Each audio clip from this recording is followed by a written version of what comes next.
Аз съм Георги, а това е Орена. Ние сме ученици от основно училище Свети Кирил Методий, град Свети Влас.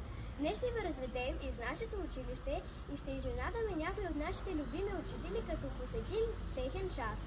Преди да започне обиколката ни, ще ви покажем как протича денят ни. Тук провеждаме физзарядка. Тя ни помага да имаме бодро и тонизирано тяло. Нека да надникнем.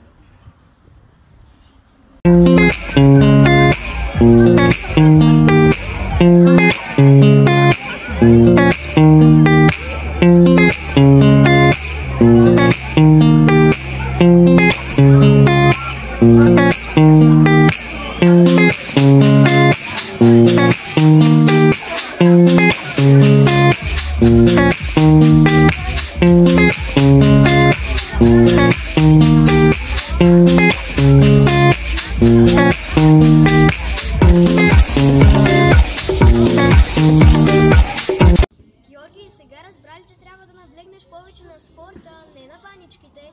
Давай сега да те водя на нашата външна модерна площадка.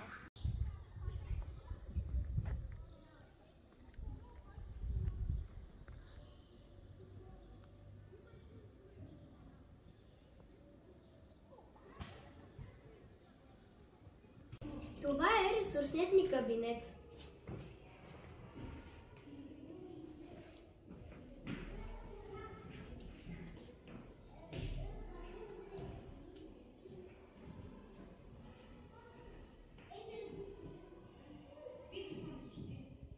В нашето училище има богат избор от занимания по интереси.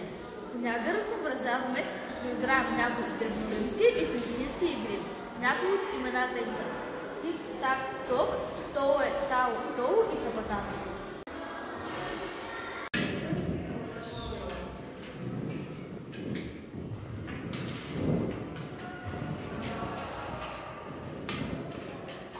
Това е цяло обявление на физкултурен салон.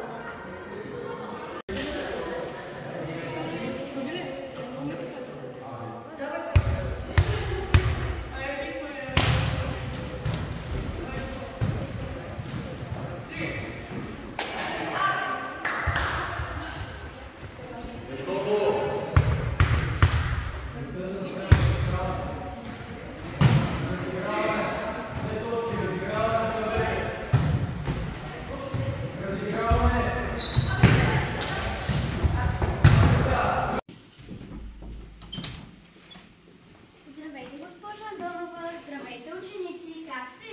Здравейте! Здравей! Как се казваш ти? Аз се казвам Орена. Орена, от кой клас си? Четвърти. Много ми е приятно. За какво си при нас? Може ли да ви попитам какъв час имате сега? Какъв час имаме деца? Математика. Имаме час по математика. Ще можем тогава да проверим знанията на вашите ученици, като им зададем няколко въпроса? Разбира се, с удоволствие. Заповядай. Тогава, колко е 12 плюс 2? Давайте всички. 14. Точно така. 14 минус 2? 12. Точно така. По-трудна задача ли е? 16 минус 8. 8. В нашето училище се учат да бъдат по-концентрирани, бързи и да работят в екип. В основно училище Свети Кирил Методий, град Свети Влас, се учим на смелост, последователност, любознателност, дисциплина, така както към себе си, така и към другите. Гордеем се, че учим в училището в град Свети Влас.